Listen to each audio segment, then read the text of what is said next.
దేవునికి మహిమ కలుగును గాక. అందరూ లేచి నిలబడి దేవునికి భయభక్తులు కలిగి మనందరం కూడా అపోస్తుల విశ్వాస ప్రమాణం చదువుకుందాం.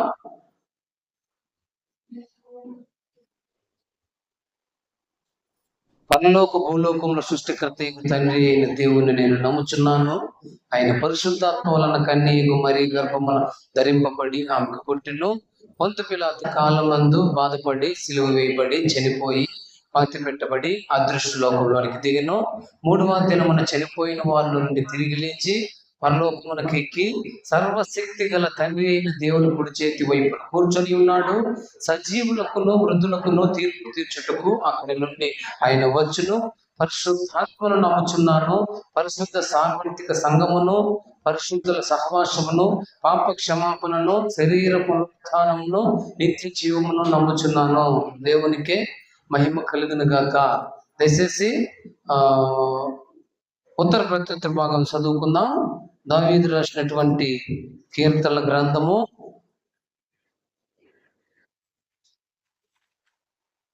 60వ అధ్యాయం. నేను ఒక వచనం చదువుతాను, మీరు ఒక వచనం చదివి దేవుని నామాన్ని కనపరుద్దాం. కీర్తనల గ్రంథము 60వ అధ్యాయం. దేవా, మమ్ము విడనాడి ఉన్నావు, మమ్ము చెదరగొట్టి ఉన్నావు. నీవు కోపపడితివి, మమ్ము మరలా బాగు చేయుము.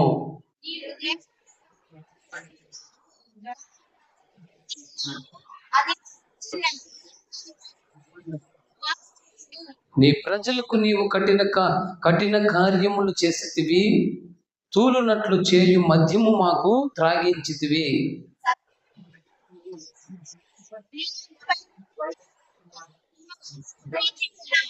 నీ ప్రియులు విమోచింపబడినట్లు నీ కుడి చేత నన్ను రక్షించి నాకు ఉత్తరమిమ్ము.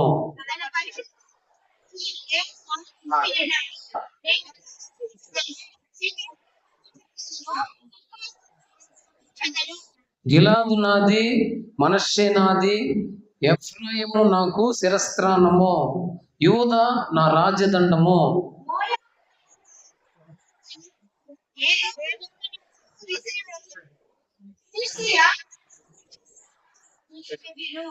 కోటగల్ల పట్టణములోనికి నన్నెవడు తోడుకొని పోవునో, ఏదోములోనికి నన్నెవడు నడిపించునో.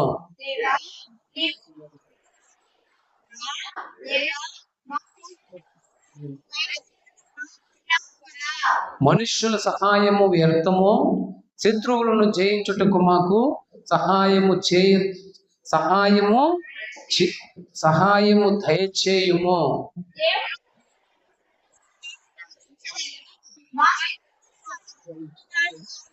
దేవునికి మహిమ కలుగును గాక. దయచేసి అందరూ మీ స్థలాల్లో కూర్చున్నాం. చిన్న ప్రార్థన చేసుకుందాం. మహాపరిశుద్ధుడా, ప్రేమ కలిగిన తండ్రి, సర్వోన్నతుడా, సర్వాధికారి అటువంటి దేవ, మీకు స్తోత్రాలు చెల్లిస్తూ ఉన్నాం.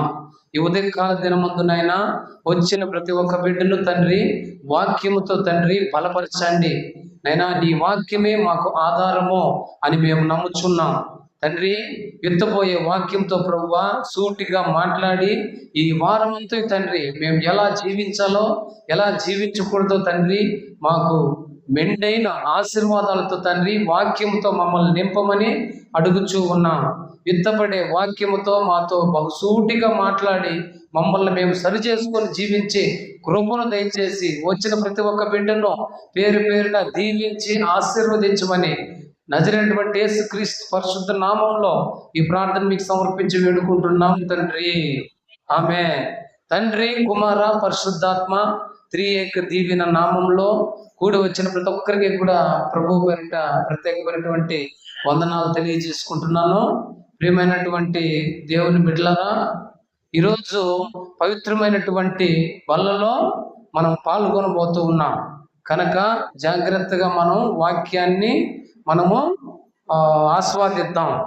ఇప్పుడు మనం చదివినటువంటి కీర్తనల గ్రంథంలో 60వ అధ్యాయంలో 11వ వచనం ఏముంది?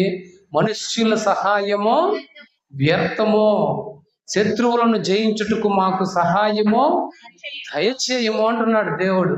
మనుషుల సహాయము వ్యర్థము అంటున్నాడు. మనిషి ఏం చేసినా, ఎంత సహాయం చేసినా, ఏం పట్టినా అది వ్యర్థమే అంటా ఉన్నాడు.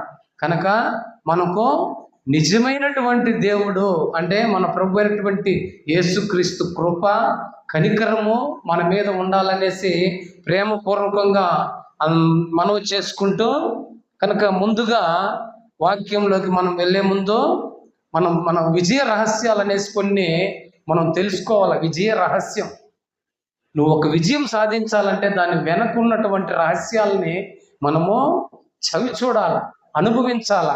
కనుక అటువంటి విజయాలు మనకు పొందుకోవాలి అంటే మనం నెంబర్ 1 మొట్టమొదటిగా ఓర్పు కలిగి ఉండాలి. ప్రతి ఒక్కరు కూడా ఓర్పు ఉండాలి. నెంబర్ 2 సహనం ఉండాలి. నెంబర్ 3 లక్ష్యం ఉండాలి. లక్ష్యం అంటే ఏంటి? నేను ఖచ్చితంగా సాధిస్తాను,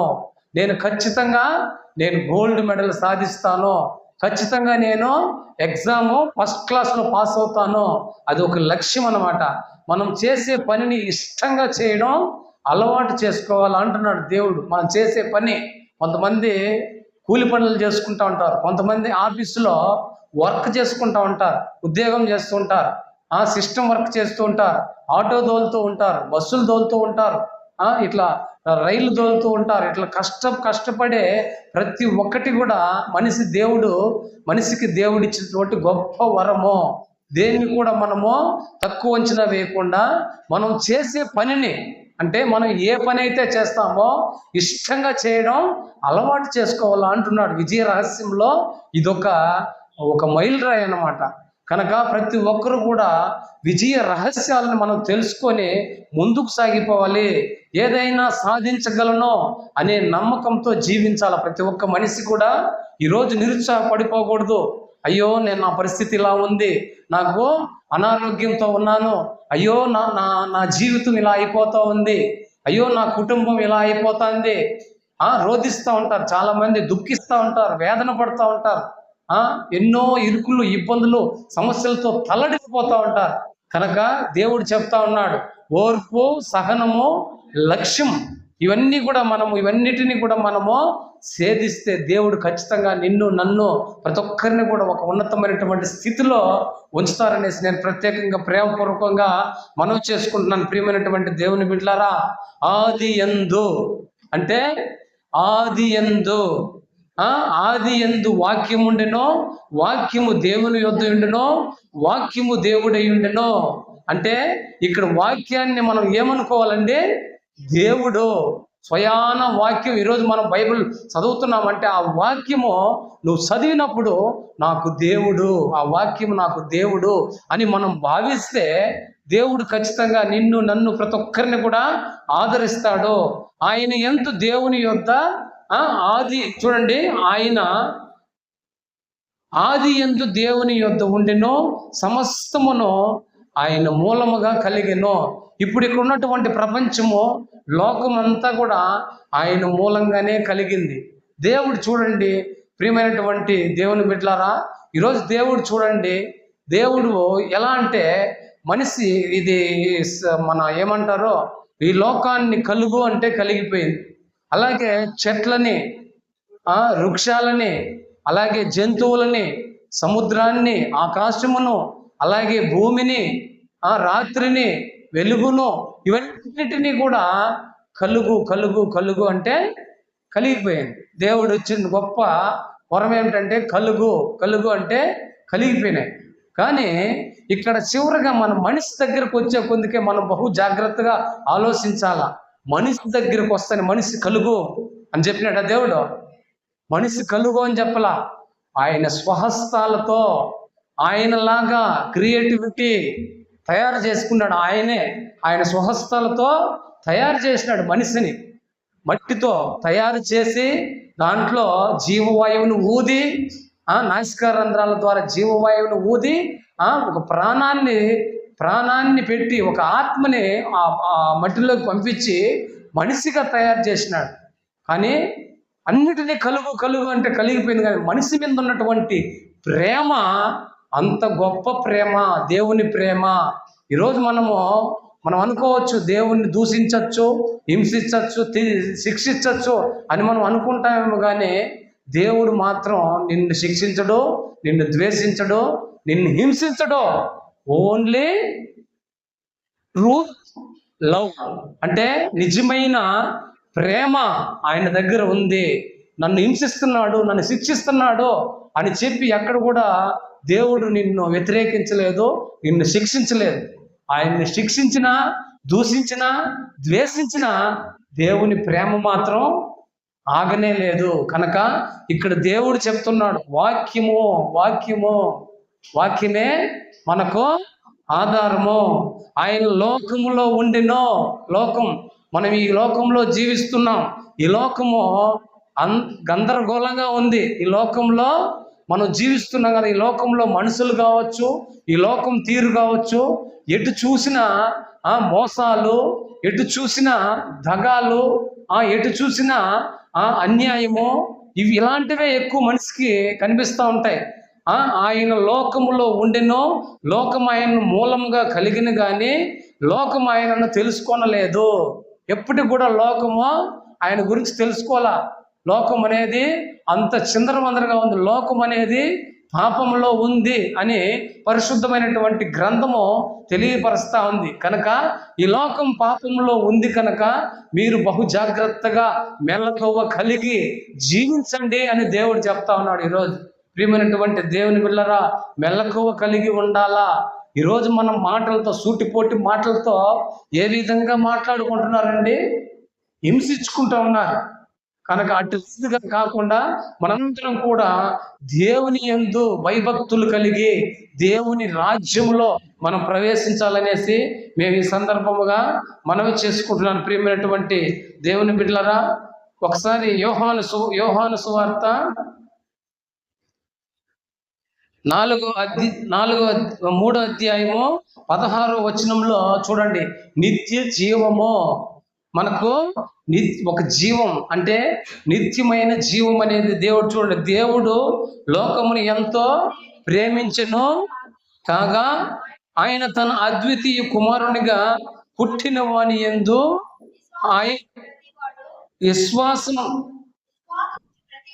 విశ్వాసముంచు ప్రతివాడును నశింపక నిత్య జీవము పొందునట్లు ఆయన అనుగ్రహించెను.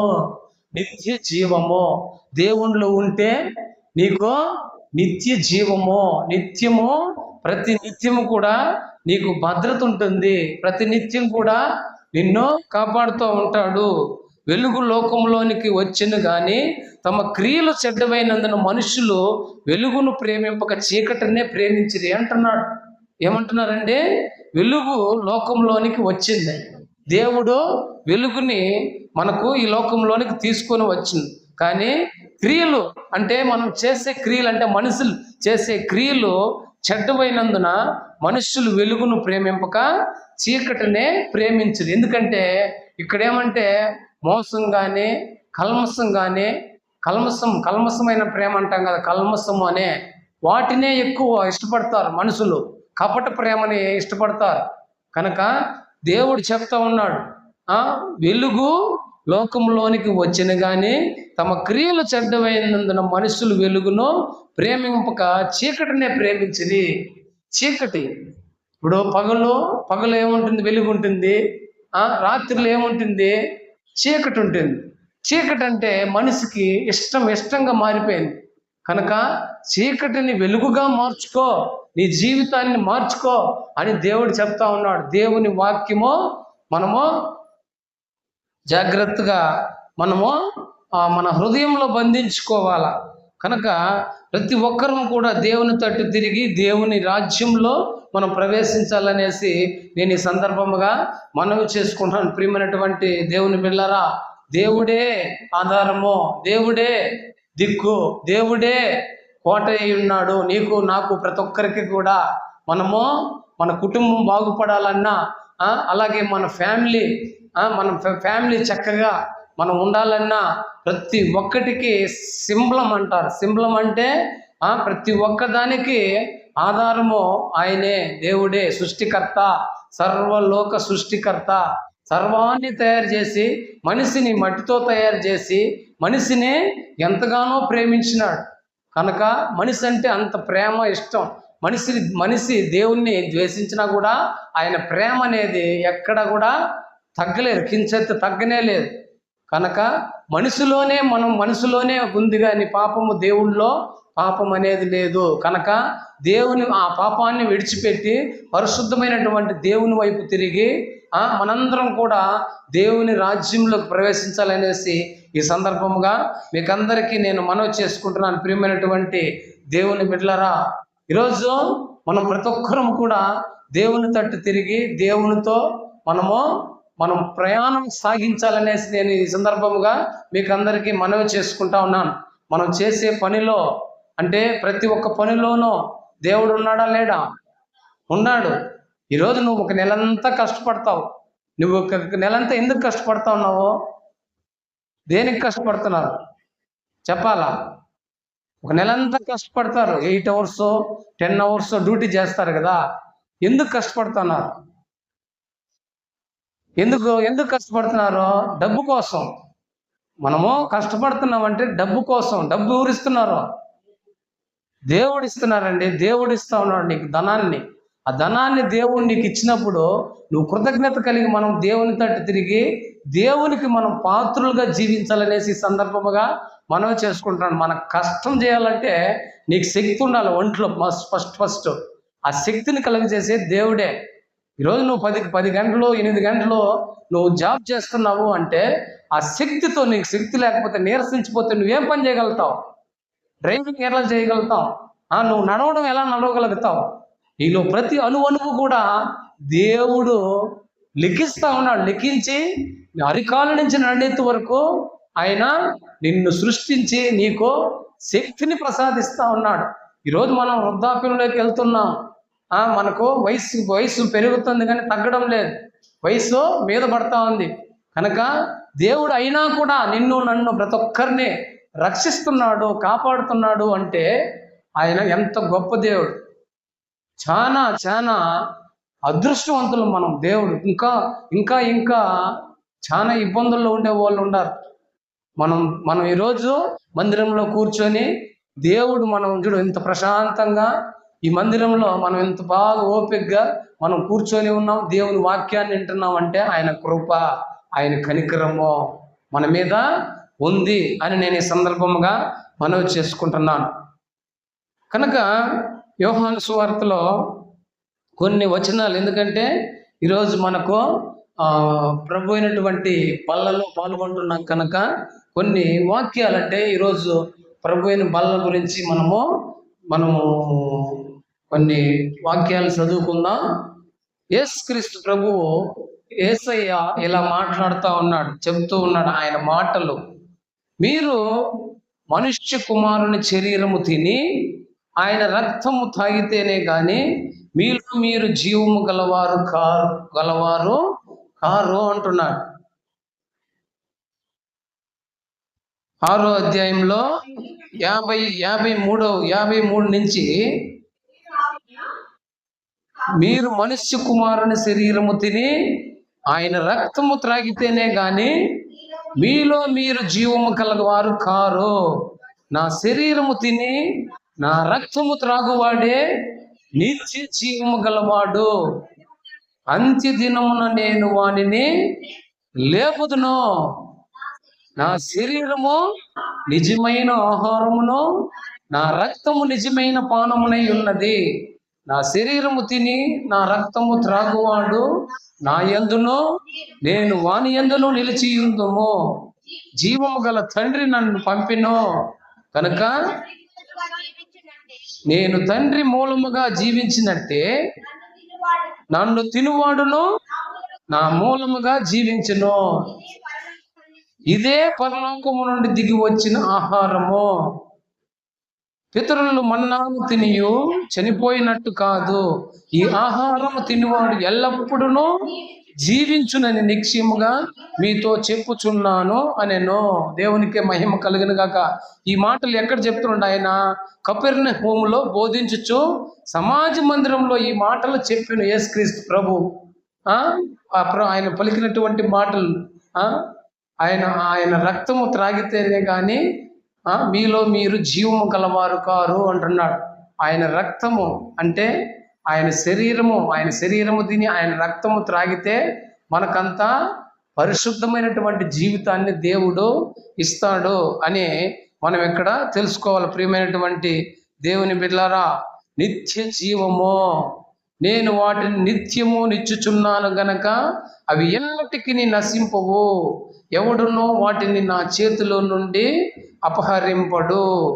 నేనును తండ్రియును ఏకమై ఉన్నామని మీతో చెప్పెను.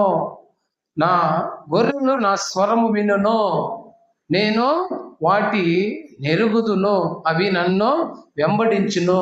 ప్రియమైనటువంటి దేవుని బిడ్డలారా, నా గొర్రెలు నా స్వరము వినును అంటున్నాడు. మనము దేవుని తట్టు తిరిగి ఇప్పుడు ఒక యజమాని గొర్రెల కాపరిగా వెళ్తూ ఉన్నాడు అనుకోండి, గొర్రెలు మేపుతూ ఆ గొర్రెల యజమానిని అనుసరించవా? ఈ మధ్య కలవాటపల్లి అడవిలో పోయి షూటింగ్ చేస్తా అంటే మేము ఒక పాట తీసేదానికి వెళ్ళినాం. అడవిలో మేకలు మేపుతా ఉన్నాడు ఆయన, మా బావ. ఆయన దగ్గర పోతే ఆయన మేకలు వదిలేసి ఆయన ఒక చోటకు పోసినాడు. అవి ఆటోమేటిక్గా ఆయన ఎక్కడ పోతే ఆడికే పోతా ఉన్నాయి. ఎందుకు పోతాయి? ఆయనకి అలా అలవాటు. ఎందుకంటే యజమానికి తెలుసు నీళ్లు ప్రవహిస్తుంటే ఆడికి పోతే ఆడికి వచ్చి నీళ్లు తాగుతా ఉన్నాయి. చూడండి, వాటికి యజమాని అంటే అంత ప్రేమ. కనుక యజమానికి కూడా గొర్రెల మీద ప్రేమ ఉంటుందా ఉండదా? 100% ఉంటుంది. కనుక మనం జాగ్రత్తగా దేవుని తట్టు తిరిగి దేవునిలో మనందరం కూడా ఉండాలనేసి ఈ సందర్భముగా మనవి చేసుకుంటున్నాను. ప్రియమైనటువంటి దేవుని బిడ్డలారా, మనము మరికొన్ని వచనాలు చదువుకుందాం. 15వ అధ్యాయము 5వ వచనం నుంచి కొన్ని వచనాలు చదువుకొని, ద్రాక్షవల్లిని నేను తీగలు మీరు అంటున్నాడు దేవుడు. ద్రాక్షవల్లి, మన ద్రాక్ష పళ్ళు చూస్తాం కదా, ద్రాక్ష గుత్తులుగా. ద్రాక్షవల్లిని నేను, తీగలు మీరు అంటున్నాడు. తీగలు ఎవరు? తీగలు అట్లే పాకిపోయి ఉంటాయి కదా. తీగలు ఉంటేనే కదా నీకు ద్రాక్ష పళ్ళు కాస్తాయి. ద్రాక్షవల్లిని నేను, తీగలు మీరు. ఎవడు నా యందు నిలిచి ఉండునో, నేను ఎవని యందు నిలిచి ఉండునో వాడు బహుగా ఫలించును. ఇప్పుడు చూడండి, ద్రాక్షవల్లి తీగలు బాగుంటే దానికి ద్రాక్ష గుత్తులు ఏ విధంగా కాస్తాయి? దేవుడు వాటితో వర్ణిస్తూ ఉన్నాడు. తీగలు మీరు అంటున్నాడు. ద్రాక్షవల్లిని, వల్లి అంటే ఏంది? ఏరు అనుకుంటా. ద్రాక్షవల్లిని నేను అంటే తీగలు మీరు నా యందు నిలిచి ఉండునో, నేను ఎవని యందు నిలిచి ఉందునో వాడు బహుగా ఫలించును అంటున్నాడు. నాకు వేరుగా ఉండి మీరేమీ చేయలేరు అంటున్నాడు. వేరుగా ఉండి మనం ఏమి కూడా సాధించలేం. ఎవడైనను నా యందు నిలిచి ఉండని ఎడల వాడు తీగ వలె బయట పారవేయబడి ఎండిపోవును. మనుషులు అట్టి వాటిని పోగు చేసి అగ్నిలో పారవేతురు, అవి కాలిపోవును. నా యందు మీరును మీ యందు నా మాటలను నిలిచి ఉండిన ఎడల మీకేది ఇష్టమో అడుగుడి, అది మీకు అనుగ్రహింపబడును అంటున్నాడు దేవుడు. మనం దేవునిలో నిష్టగా, నీతి నిజాయితీగా, భయభక్తులు కలిగి ఉన్నట్లయితే నీకు ఏది ఇష్టమో అడుగుడి, నీకు ఇవ్వబడును అంటున్నాడు దేవుడు. ఖచ్చితంగా నువ్వు అడుగు, ప్రార్థించు. దేవుడు ఖచ్చితంగా అద్భుతంగా దేవుడు నన్ను కూడా రక్షిస్తాడు. ప్రభువైనటువంటి బలలో పాల్గొంటున్నాము కనుక దయచేసి ఈ వాక్యాన్ని దేవుడు దీవించి ఆశీర్వదించును గాక. చప్పట్లు కొట్టి దేవుని మహిమపడదాం. స్తోత్రం స్తోత్రం స్తోత్రం స్తోత్రం.